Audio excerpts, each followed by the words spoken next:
Today's talking point from your official guide to being a good Republican. Talking point number 630. Paying your debts is for sissies. What's all this fuss about raising the debt ceiling? Yesterday, 235 famous economists and 6 Nobel Prize winners in economics wrote a letter to the U.S. Congress whining about how important it is to raise the debt ceiling.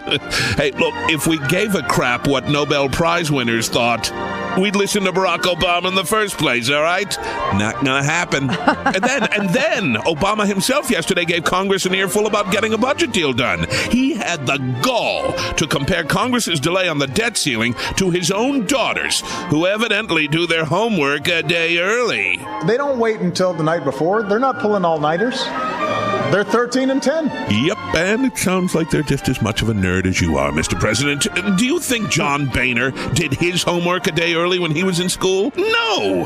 He showed up at school without it. And when the teacher asked him about it, he started to cry.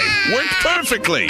So don't push him on this debt ceiling thing, or he'll cry and snot at you, too. Democrats would have you believe that not raising the debt ceiling means that the U.S. will default on its debts.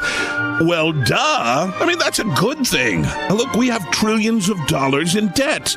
Defaulting on it would save us trillions of dollars, right? Where's my Nobel Prize in economics? Hello? And who do we owe a lot of this money to? Who?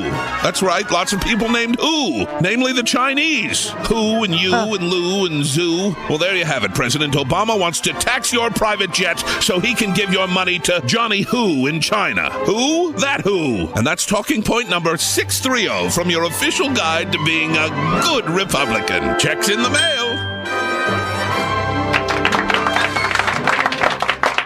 Sad but true. Sad but true.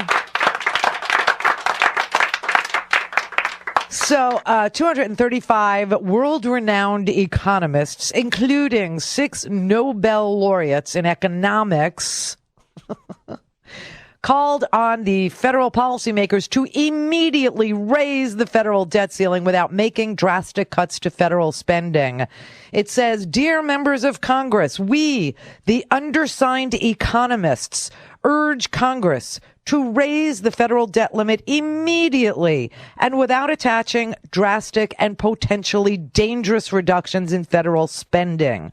Not doing so promptly could have a substantial negative impact on economic growth at a time when the economy looks a bit shaky.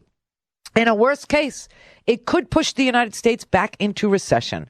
The United States economy looks fragile at present. Economic growth has been too weak to generate sufficient new job creation.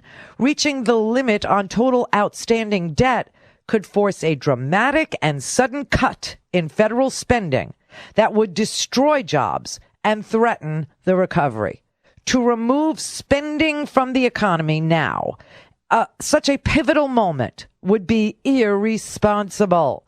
Failure to increase the debt limit sufficiently to accommodate existing U.S. laws and obligations also could undermine trust in the full faith and credit of the United States government with potentially grave long-term consequences. This loss of trust could translate into higher interest rates, not only for the federal government, but for U.S. businesses and consumers, causing all to pay higher prices for credit.